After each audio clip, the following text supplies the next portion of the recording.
Muito bom, muito bom. Muito bom dia, feliz sábado.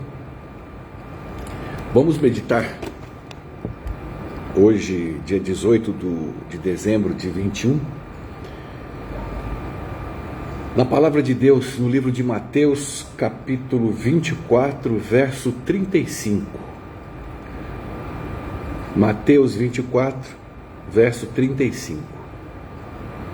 Diz o seguinte: bom dia, Silvia, bom dia, Alessandra. O céu e a terra passarão, mas as minhas palavras não hão de passar. Essa frase, dita no verso 35 por Jesus, é uma conclusão do sermão que ele está falando sobre a vinda do Filho do Homem. Jesus dá muitas dicas para nós, os homens, sobre a sua volta. Ele fala de acontecimentos, de guerras, de situações econômicas, enfim. Só que,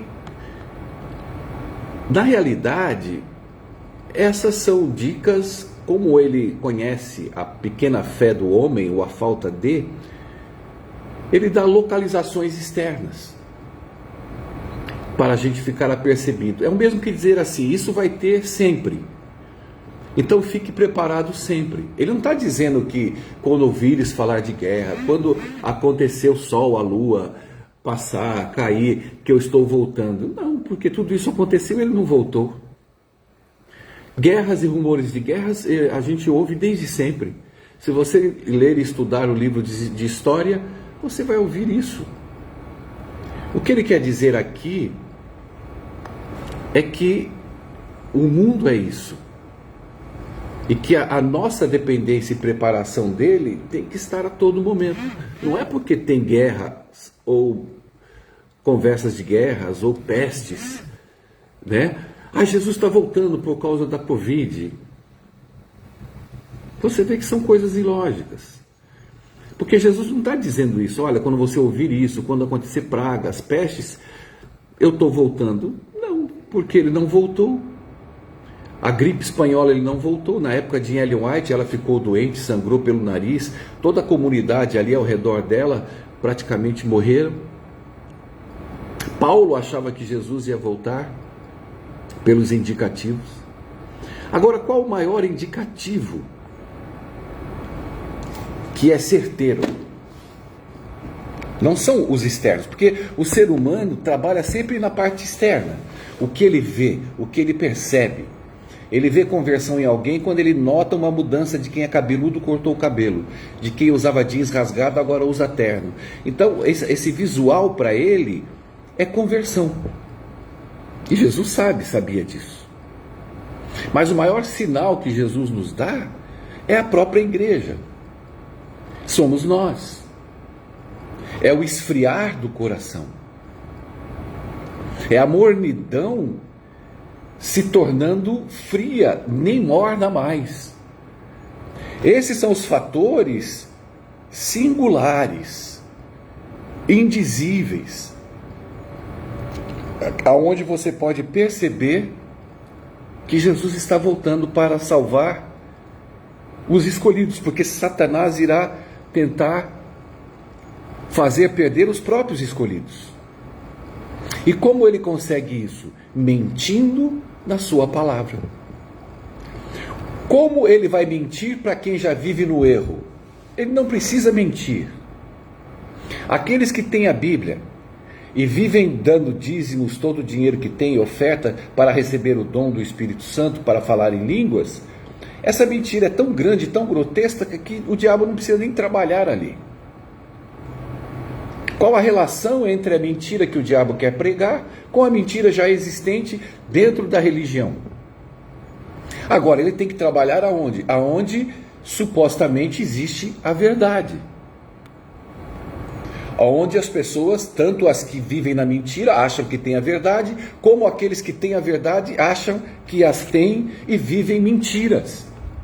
Por que vive mentiras? Porque vivem na exterioridade.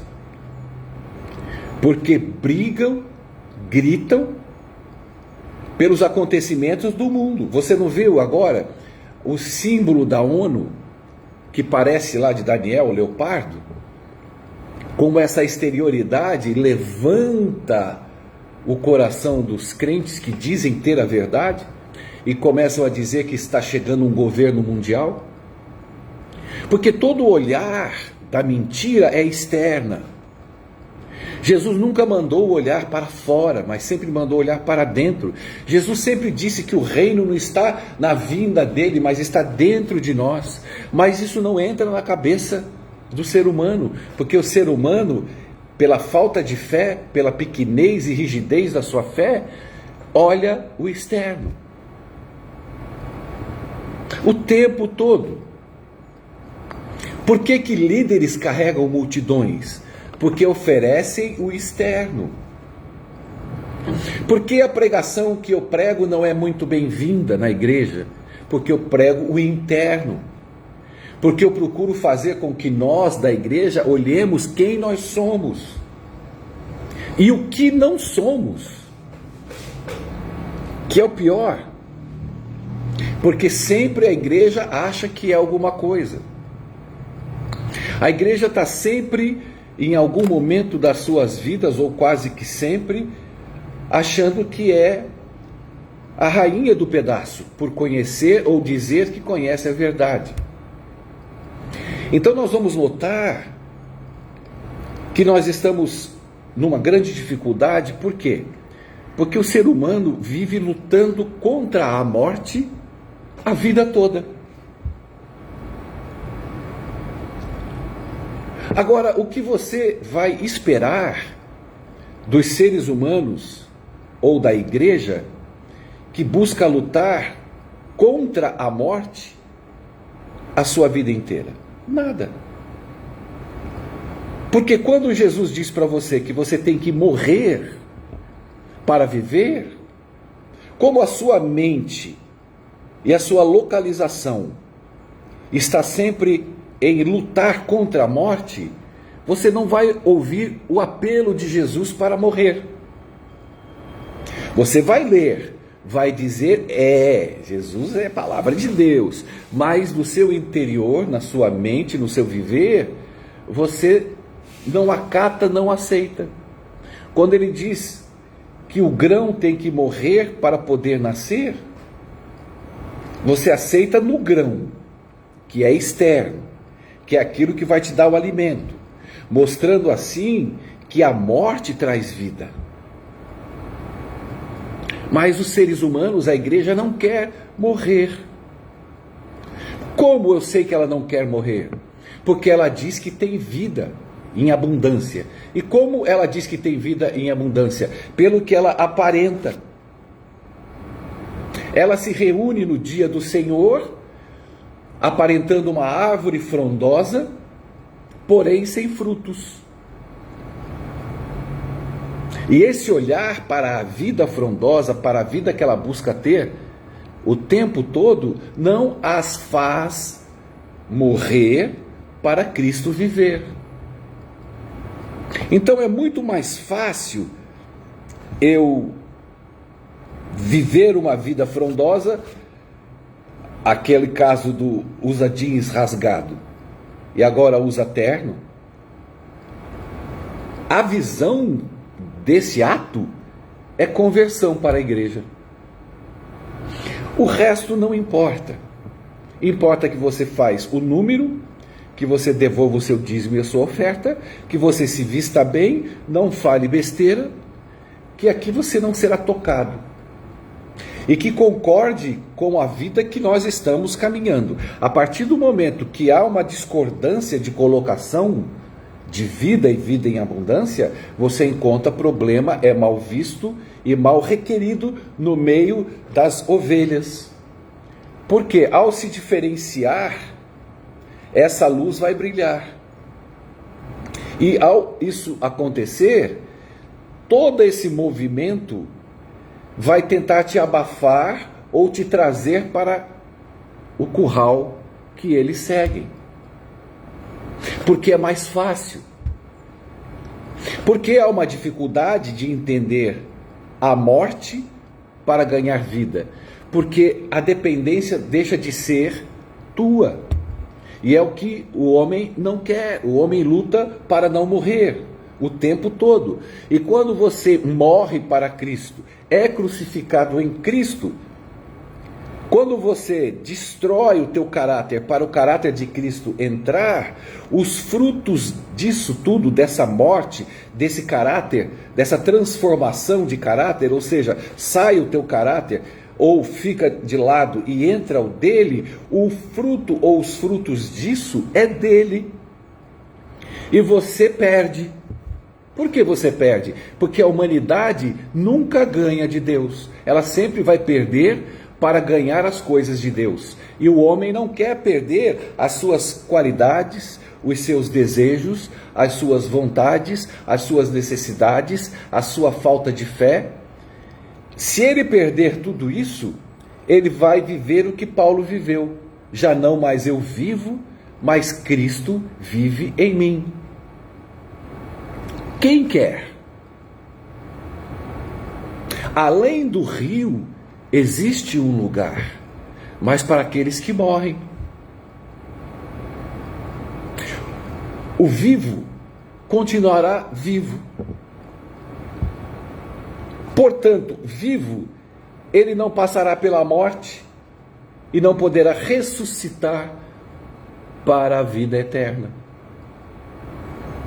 Jesus pode voltar, eu não passar pela morte corporal física, mas se eu não morrer, ou não deixar o Sherry morrer, a semente dele entrar em mim, e eu não morrer, jamais eu estarei do outro lado do rio.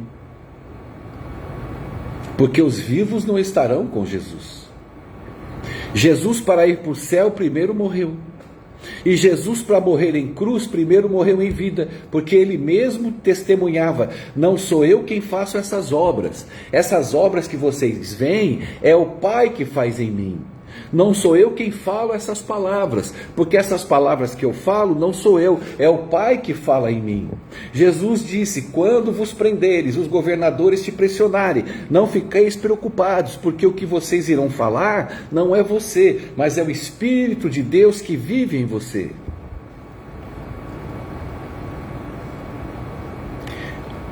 Portanto, pregar que Jesus vai voltar, nem ele quer. Jesus prefere que você cale a boca e morra nele para ser salvo. A preocupação de você estar salvo e eu é tão grande que a preocupação dele não é o externo. Não é o terno que você usa tirando a calça jeans para agradar homens. Deus não está nem aí com isso. E os crentes criam a salvação pela exterioridade, montando perversidade na vida das pessoas, e as pessoas deixam de usar o que gostam, não usam o que não gostam, e vivem felizes, e muitas vezes saem da igreja. Aí você diz o que Paulo diz: eu faço o que não quero. O que eu quero eu não faço. Mas ele não está falando em exterioridade, ele não está falando em roupa, até porque eles vestiam todos iguais ali, era todo vestidão. Ele não está falando em movimentação de barba, sem barba. Ele está falando de homem pecaminoso. Eu sou pecaminoso, eu quero viver o meu pecado, mas eu não vivo esse meu pecado, porque quem vive agora em mim é Cristo, que não gosta do pecado. Então, o que eu deixo viver? Eu deixo viver Cristo em mim, mesmo eu sendo pecador e pecando. Paulo pecou muito. Paulo brigou com Pedro, se separaram, discutiram. Se a Bíblia diz aquilo, naquele flash de que aconteceu, imagina os quebra-paus que tinham entre eles. Imagina as guerras que tinham. Começa a perceber que Jesus vai voltar para aqueles que têm o reino de Deus dentro deles. Não é para quem tem a exterioridade perfeita fora deles. Jesus nunca olhou o exterior, ele mesmo diz: você, Daniel, você, profeta Samuel, olha o externo, o exterior, mas eu olho o interior. Por isso que o próprio profeta de Deus se deu mal, porque ele tentou escolher os melhores, ou o melhor dos homens, e Jesus pegou o pior. Por quê? Porque essa fábula de exterioridade é satânica, é do diabo, porque aparentemente ela tem lógica, e ela pode até ter lógica para nós, mas não tem para Deus. E quem vai entender que para Deus não tem lógica? Porque só os de Deus entenderão. Porque quando você prega a graça, que Deus te aceita como você é, que a graça não é transformação, porque ninguém se transforma, como se é pregado nas igrejas, como se alguém fosse melhor que o outro. Por que ele é melhor? Porque ele transforma. Porque ele está 30 anos na igreja, 20 anos, 10 anos, transformando todos os dias. Eles dizem que santificação é isso. É mentira. Imagina se santificação fosse um processo de transformação, Deus teria pirado a cabeça do ser humano. Porque eu estou há 30 anos na igreja em processo de transformação e não fui arrebatado. E que transformação então é essa? Entendeu? Não há processo de transformação na santificação. Santificação, ela é salvação diária. E a salvação, todos nós sabemos que é pela graça, e não por comportamentos e muito menos pela lei. Então, a todos os dias da minha vida, eu sou e estou salvo em Jesus Cristo. Eu não transformo, eu morro. O meu processo não é transformar-me pelo poder do Espírito, não, é morrer pelo poder do Espírito. A cada dia Deus tem um pouquinho mais de mim. A cada dia Deus tira um pouquinho mais do Sherry e coloca um pouquinho mais dele. E a cada momento do meu dia a dia eu frutifico o fruto do Espírito Santo. Outras vezes deixo de frutificar. Outras vezes me rebelo contra Deus. Outras vezes peco de uma forma gritante. Agora, para Deus, para o homem há diferença. Mas para Deus não. Porque se eu pecar de forma gritante, ou se eu não permitir que Deus trabalhe em mim, o pecado é o mesmo. Se eu pecar em adultério, ou pecar falando mal de algum irmão da igreja, desfazendo dele, ou de um pastor, ou de alguém, o pecado é o mesmo. Para o homem não, o adultério é o adultério. As consequências do adultério podem ser até maior na vida das pessoas. Mas perante Deus, o pecado é o mesmo. Então qual é a busca de Deus? Não é você não pecar, porque isso é impossível. Mas é Ele ter você. É Ele te preparar no sentido de estar em você e você não mais viver. Porque quando esse reino reestabelecido em Cristo dentro de você, fará você caminhar para além do rio. O meu problema não é pregar que Jesus vai voltar. Não. O meu problema é pregar que Jesus já veio e habita em mim. E que esses frutos dele é a minha morte. Deus não consegue trabalhar em você e em mim se não for através da tua morte. Morte em vida. Se você perceber, toda a vida existente no planeta de Deus, quando morre, se renova. Quando você acha que tudo acabou no inverno, nas planícies, nas matas, no Alasca, aonde quer que seja, vem o verão e tudo se renova. Assim somos nós. Quando você achar que você realmente não é nada, que você morreu, que você é o inverno, aí e só aí você será renovado por Ele. Então, a graça de Deus existe e subsistirá em você até Jesus voltar. Ou quando você morrer fisicamente, ou se ele voltar e nós estivermos vivos. Vinde bendito do meu Pai. Mas só serão benditos os que morrerão. Você percebe que aqueles que Jesus diz: tive fome, deste-me de beber, tive sede, deste-me de beber, tive fome, deste-me de me comer, me cobriste, me visitastes. E aí os filhos de Deus disseram o seguinte: mas quando nós fizemos isso? Aí Jesus fala: quando foi feito para um pequenino, foi feito para mim. Agora, por que essas pessoas disseram quando eu fiz? Porque elas não perceberam. Por que elas não perceberam? Porque não foram elas que fizeram.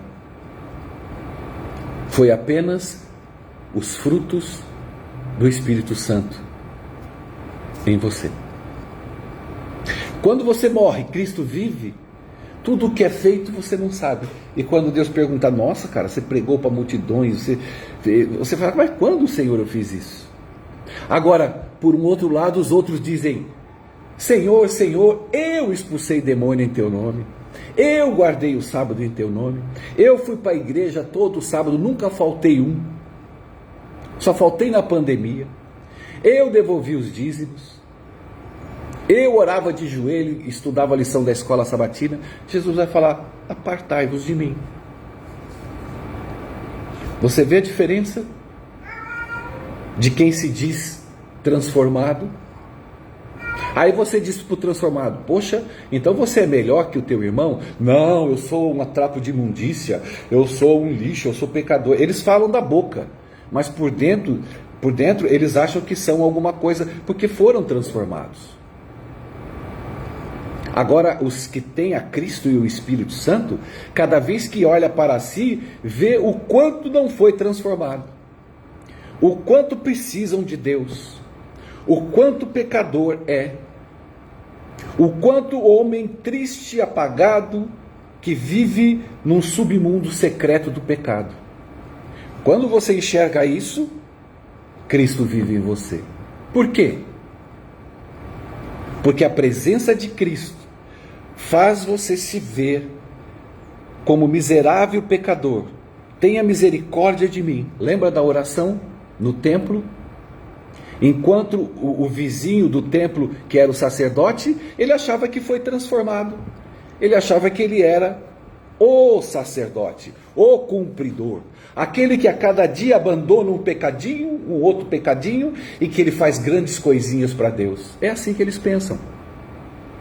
Isso está enraizado, porque desde que nasceu, aprendeu na igreja assim. E para tirar isso, por isso que eu digo, eu prego não para te converter, mas para fazer você pensar. Porque quem vai trabalhar em você é o Espírito Santo.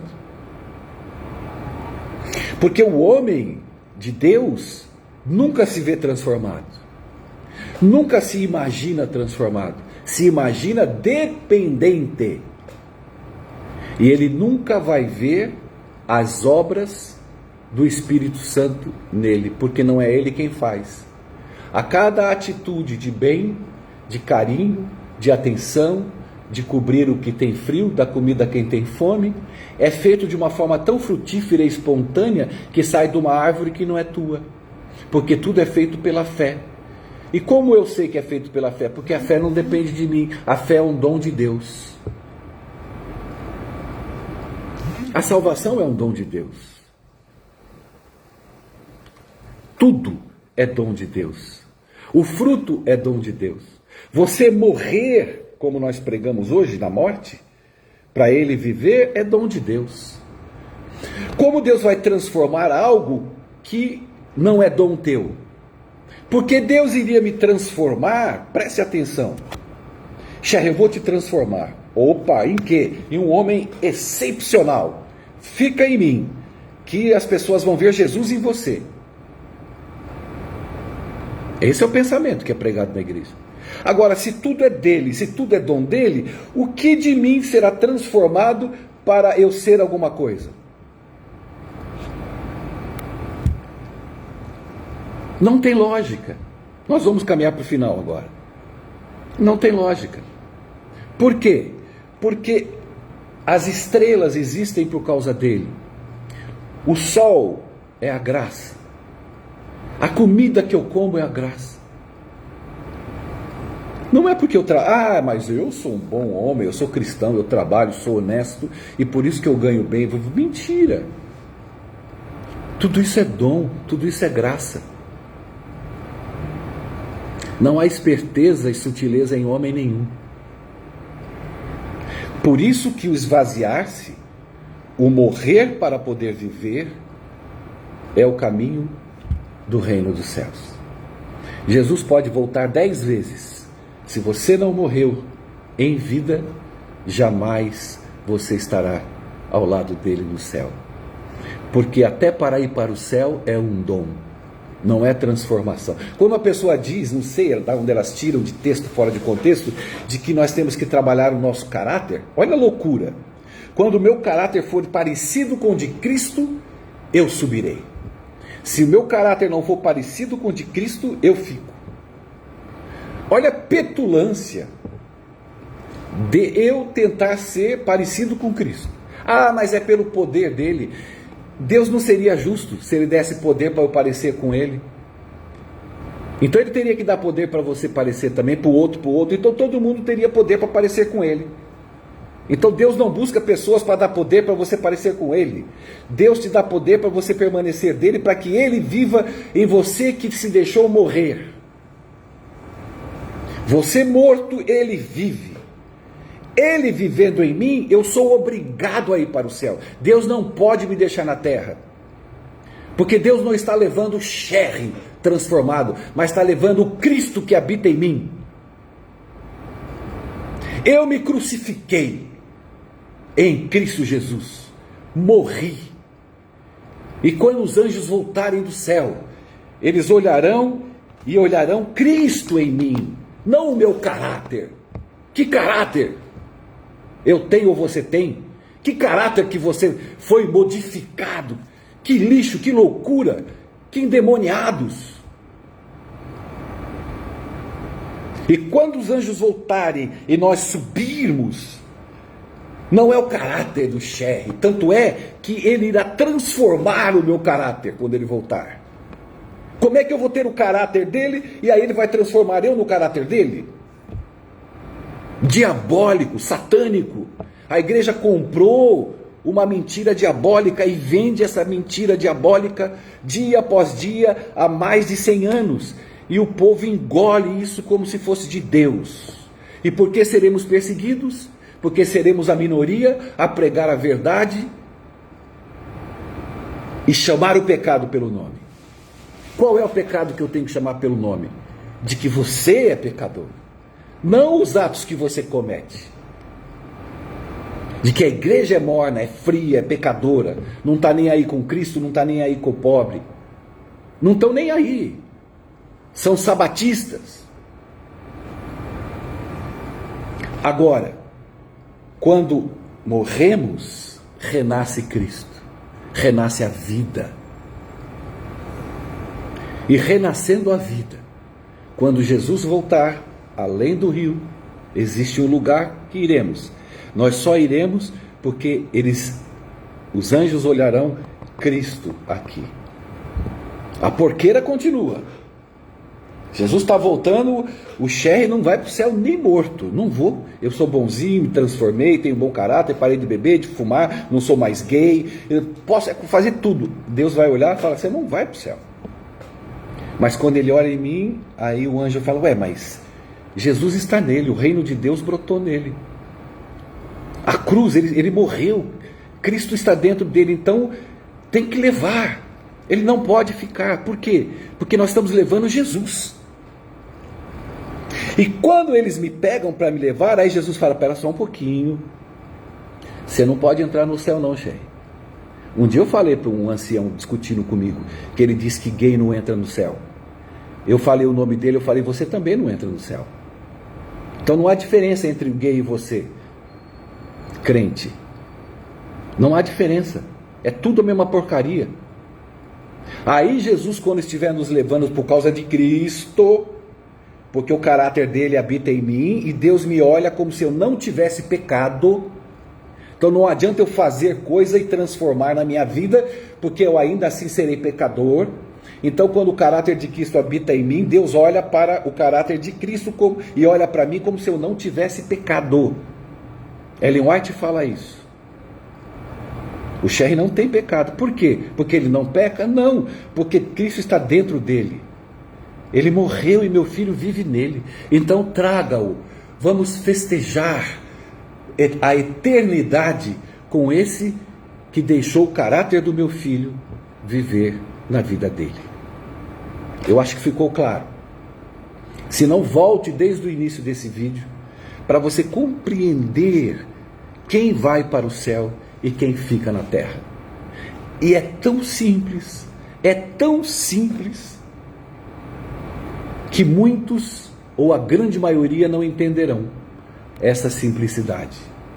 Não vão conseguir entender, porque lhe foram ensinados uma variedade de performance para agradar a Deus, para ir para o céu. E a única coisa que agrada a Deus é Jesus Cristo. Você, tua transformação. Toda vez eu dou risada quando eu ouço isso. Eu não dou em deboche, mas eu dou risada no sentido de dor na alma, de uma pessoa não conseguir enxergar que raio de transformação é essa que ela acha que tem que ter, ou que tem, ou que está tendo. Teve uma pessoa que ainda disse assim: eu deixei de fazer um pecado que eu cometia. Isso para mim já é uma transformação. Pode ser para ela, mas para Deus, ela deixou de cometer aquele pecado, mas continua pecadora. Ela vai para o inferno porque estava naquele pecado? Vai. Ela deixou de cometer o pecado, ela vai para o inferno? Vai. Deixou de cometer 5 pecados, começou a ser vegetariana, vai para o inferno? Vai. Estuda a lição da escola sabatina, ajoelha para orar, ajoelha. Vai na igreja todo sábado? Vai. Vai para o inferno? Vai. Devolve o dízimo? Devolvo. Dá boas ofertas? Dou. Vai para o inferno? Vai. E agora surge uma pessoa e fala: Senhor, tenha misericórdia de mim, pecador. Tenha compaixão, Senhor. Derrame a sua graça, o teu espírito. Derrame o teu dom. Eu não tenho fé. Me ajuda. Vai para o inferno? Não. Se esse clamor vier do próprio Espírito, da sua morte. Porque nem para isso você presta. Até para suplicar é dom dele. Não foi vós que me escolhestes a mim, mas eu escolhi a vós outros. Então até isso nós dependemos dele. Quando isso entrar na nossa mente, não há condenação para aqueles que estão sob o amor de Deus. Glória a Deus. Não há, nada poderá te condenar. Nada, nada. É difícil o crente entender isso. Aqueles que estão sob o poder de Deus. Não, Regina, não fala não. Não há transformação para aquele que está no poder do Espírito, não. O que o texto e o contexto diz é que sai você e entra Jesus. Você não muda nada. Por mais que você ache, por mais que você queira, por mais que você deseje, por mais que você se olhe transformada. Eu tenho certeza que você não transformou em nada. Nem você, nem o pastor Luiz Gonçalves. Nenhum pastor da Novo Tempo. É tudo porqueira. Vão orar até morrer. Tudo porcaria. Porque o dom é dele. A salvação é dele. Ele não precisa te transformar para te salvar. Olha a loucura dessa frase que você falou. Olha como é fora de um contexto. Olha a loucura. Deus precisa te salvar por tua transformação. Da onde vem essa doideira? Deus me salva pela cruz. Está consumado. Quando se diz está feito, está consumado, não há partilha, não há movimento a mais do que foi feito. Não entrem nessa conversa, irmãos e irmãs. Pulem fora dos legalistas, porque o coração deles é unido ao pai da mentira, porque eles têm prazer em viver a mentira, porque eles se sentem bem vivendo a mentira, porque não querem morrer. É tão simples a matemática, é tão simples. Tá bom, Regina, ele te salva e te transforma. Ok. Do nosso grupo, porque aqui ninguém foi transformado, é tudo pecador. Então, eu estou dizendo isso porque eu quero que ela entenda. Mas é difícil, cara. Você pode se doar para ele o que você quiser. Você não transforma, você não muda. Tanto é que você não muda que eu pergunto para você, irmão, olha no espelho, fala assim, bom, eu mudei. Agora fala em que você mudou. Presta atenção. Você se compara com Cristo, porque é isso que a Regina prega, que eu sou semelhante a Cristo e que Cristo me olha, as pessoas me olham e veem Cristo em mim. Essa é a parte central da vida dela. Aí para você no espelho e pergunta para você, o que eu vejo em mim de Cristo? Quanto eu fui transformado? Você tem 30, 40 anos de igreja, Regina. Se você se transformou em 40 anos, eu quero que você, com toda sinceridade, pare na porcaria do teu espelho e seja sincera, mas não seja cara de pau. E olha, eu tenho 40 anos de adventista. O que eu transformei? Pergunta. Ora, se um crente tem 40 anos de igreja, meu irmão, e não foi arrebatada, se a Regina continua na terra, é porque ela não se transformou em nada. Agora, pergunta para mim, Sherry, e aí? Você foi transformado? Não. Eu era melhor no meu primeiro amor, há 30 anos atrás. Nossa, meu coração vibrava, minha fé explodia. Eu era uma alegria perfeita, Deus vivia em mim 100%. Aí eu fui me tornando religioso, sem perceber. E o religioso diz, isso é o primeiro amor, já já ele acalma, já já ele muda. Não é assim? E ao invés de você transformar para melhor, se transforma para pior. Enquanto você, Regina, acha que você está sendo melhor, os cristãos se veem pior. E quando as pessoas olham o Cristo que vive em mim, não é porque eu transformei, é porque Ele vive em mim. O que eu prego é o Pai que prega. O conectados que eu faço é o Pai que quer o conectados.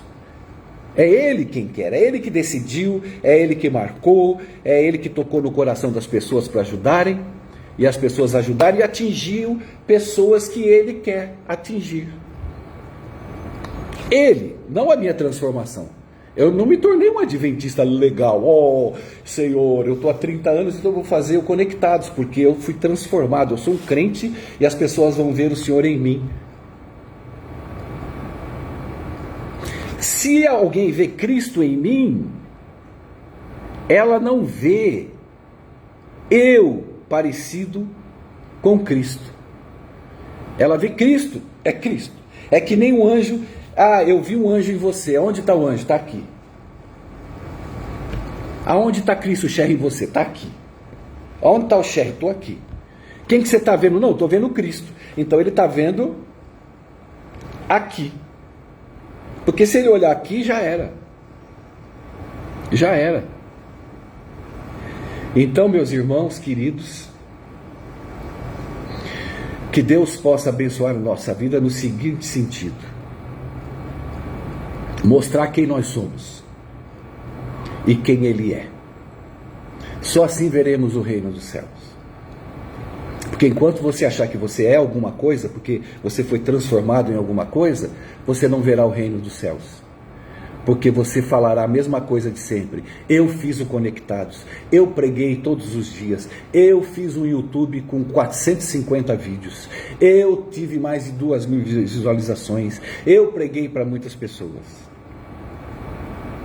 O transformado vê assim, e usa o nome de Deus. Não, mas é Cristo que me dá poder para eu ser o que eu sou hoje. O que você é hoje? Te pergunto. Me fala, o que você é hoje? O que eu sou hoje? Eu fui transformado em quê? Numa megera. É o mínimo.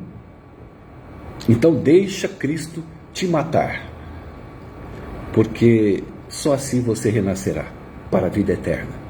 Feliz sábado, que Deus te abençoe, me abençoe, e que a gente não perca essa fé e caminhamos ao lado da graça de Jesus. Jesus é o único, tudo é dele, toda a honra e toda a glória para ele, e eu não sou nada, não valho nada e não me transformo em nada. Por quê? Tudo é obra dele, para a glória dele e a honra dele, não para a honra do transformado, mas para a honra de quem viveu em mim e vive em mim, em nome de Jesus. Um beijo, tchau. Compartilhe.